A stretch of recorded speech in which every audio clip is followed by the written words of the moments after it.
is Jack. And I'm Lynley. And we're the Crofts. And you probably by now are catching up to us on YouTube or Facebook or the blog, the infamous blog. 24/7Marriage.wordpress.com. 24/7Marriage. Can anybody in today's world really get a 24/7 marriage and survive?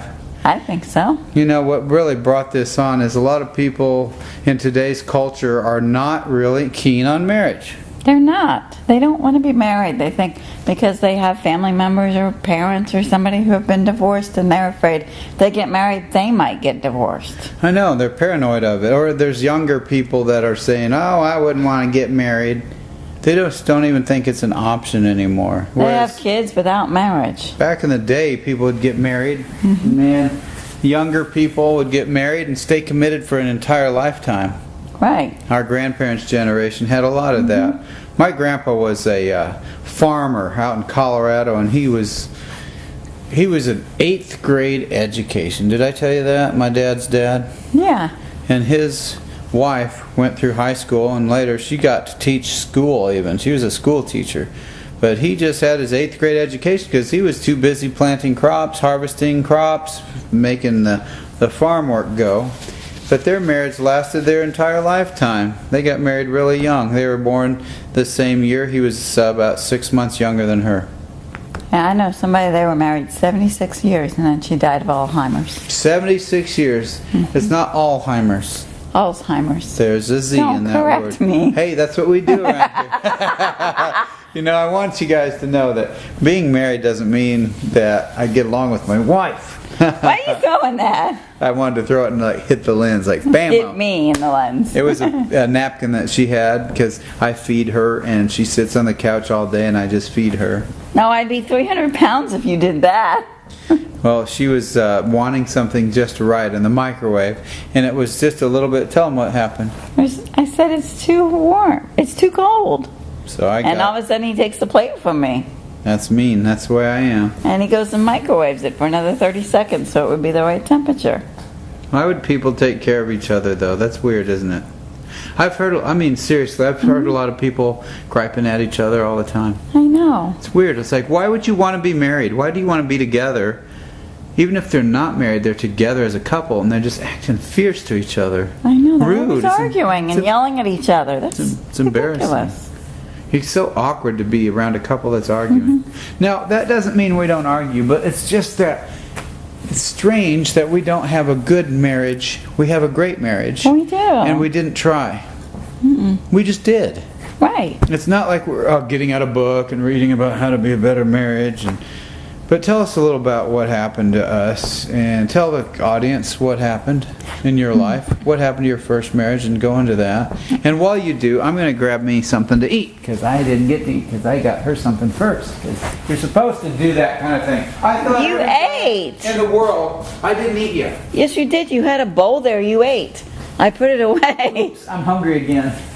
So, Oh, no. Where's my chocolate? Being a real good husband, I'm supposed to take care of you, but I thought about me again. Uh-oh. That's a problem. But tell them about you, and then I'll tell them about me, a little background. I was married for 23 years, raised a child with my first husband.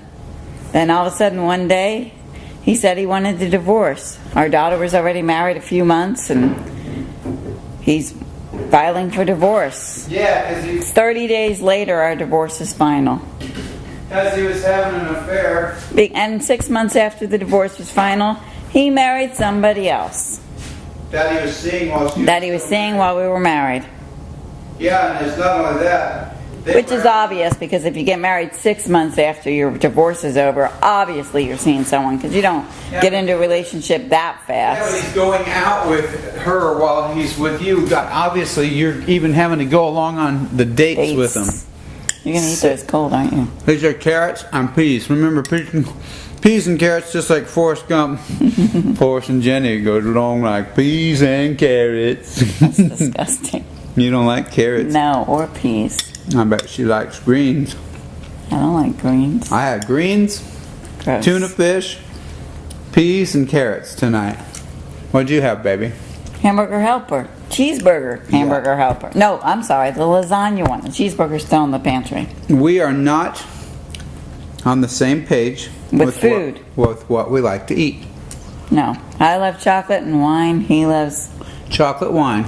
Yeah, chocolate wine's good too, but... No, I'll eat anything, I'll drink anything. I try to eat it in moderation. And recently I decided, I'm getting fat. Ooh, I eat everything. Look at that food baby there. I drink everything, I eat everything, and then I'm like, oh, I think I'm getting fat. Because remember when I get tired driving? Yes. And I'm coming home at night and driving, I'm like, give me another cookie, give me another cookie. I keep telling you that's not good for you. How many Oreos does it take Thin Oreos. to keep me home, get me home safely? Almost a whole package. Because she won't drive. Because I'm too tired. she wants me to drive. Because he's the man. I'm exhausted. Trying to stay awake, getting home. It's 2 o'clock in the morning. Tell him why we're out till 2. We're not partiers. We're out drinking. No, we're not. We're picking people We used up. to. We're picking people up that have been drinking too much, perhaps, to be safe on the way home on the Friday and Saturday night crowd downtown. So when the bars close, we come pick them up and give them safe rides home. But I'm just saying, you I drive constantly... sometimes. I'm so tired. The last time you drove, I'm like, oh, I can't. You are such a moaner. I can't. When I get tired, I start moaning and groaning. So anyway, I was eating to stay awake. But then I realized I'm getting too fat, so what did I do? I stopped eating sweets. I cut out the sugary stuff, and I cut out the starches. And the starches, which I'll eat plenty of that. I'm not really eating, in moderation. I'm not really eating bread much either. I like all that stuff, but I'm just eating vegetables, meat, a little bit of fruit, a little bit of... If I have of seeds and nuts, I'll eat that. I'm eating peas right now, guys. It doesn't get any better than Wednesday night eating peas in June. It's Right. hot. So, I'm going to take a bathroom break. You tell them what happened with your marriage. You're not going to the bathroom during our show. Yes, I am. I have to go. Lynley, Hey, Jack. get over yourself. Girl, don't you hit that camera. I'm not. Now that Lynley's gone, Behave. guess what? You, just between you and me, now that she's gone. I'm going to watch that later, so be good. She's kind of the boss of everything around here because I want her to be. Now this is funny. I used to be like one of those take charge guys, and I still am. I'm a real dominant type A kind of guy. Real bossy kind of guy, personality wise. But I realized that if I let Lynley be the one to make the final decision, I'll give her 2 choices. Here's what's cool. I'll give her 2 good choices. Not like peas and carrots, because she's not Forrest Gump. But 2 good choices, like give her chocolate or cheesecake, you know. And she can decide. She'll probably decide both in that case. But you know what I mean. So, just to make that clear, I am a husband who considers my wife's feelings over my own.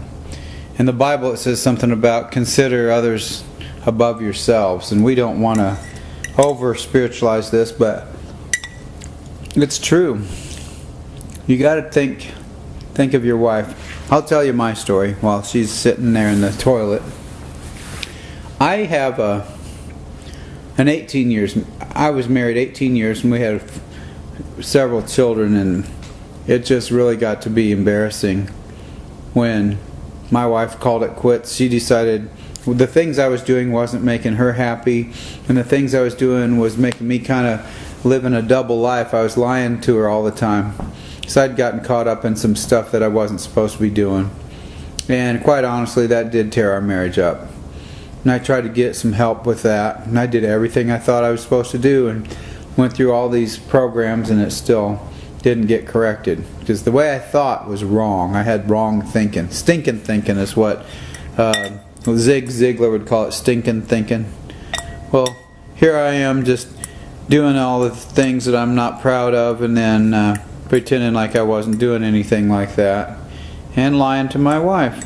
So that and not having a job very much. I had a lot of these jobs. I worked 2 or 3 jobs, but I never kept anything really long because I'm ADD, and in case you didn't notice, and I'm too fidgety. I'm a very creative person. I can draw a picture and make it look just like somebody. It doesn't take me but a few minutes to do that. Or write a book. I've written seven different books out on Amazon. Co-authored one and wrote the rest on my own. I'm creative, but I'm fidgety, and she needed somebody steady, I guess.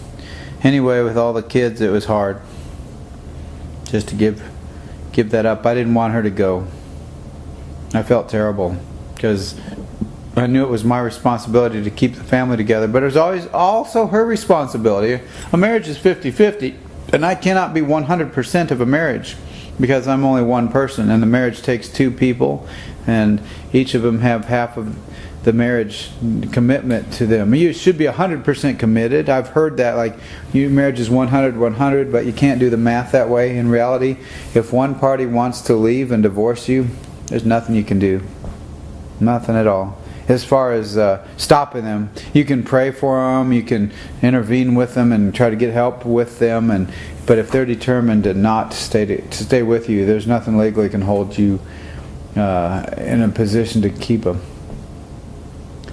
But Lynley and I have a 24/7 marriage, and that's what we're talking about here. We have a marriage where we're together.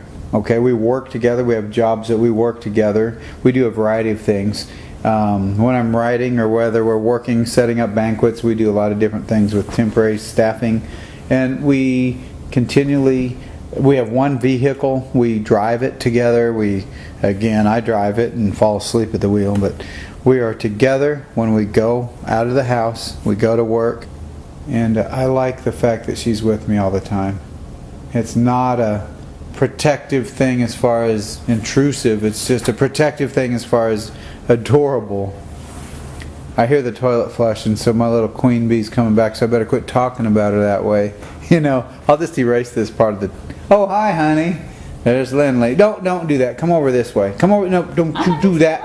She's walking around behind the camera is really dangerous. The way it's set up here. And she's just a dangerous person. She'll throw things a lot. Like, things drop out of her hands. You dropped things too. I did today, didn't I? You couldn't find the Scotch tape, and it was right in front of your eyes. I was trying to find Scotch tape, and it disappeared, and I was mad. My mouth gets bad. I have a bad attitude. You do. I got a lot of problems, guys. Call that 800 number at the bottom of your screen and send me some money, and I'll get better. That's not going to help you. I don't think there's an 800 number or anything like it. No, there's not. But subscribe to our channel. Learning tips and tricks of how to stay married in a culture that's very, very marriage unfriendly. I'm done with my peas. If you guys want to laugh, 2 or 3 of them, squishy down in the bottom. That's gross. I love you, baby. I love you. By the way, I could hear most of what you were saying while I was in the bathroom. It's not. We don't have secrets from each other. If we do, we don't keep them long. So I had a secret. I told you one time I had a secret. Kept it in my pants all day. When I took off my underwear, there was a skid mark the size of a dead beetle. Oh. I'm talking about some bad news in the back of my underwear. Yeah. And that's the kind of secrets I keep from time to time. I'm not going to show you guys, because that's gross.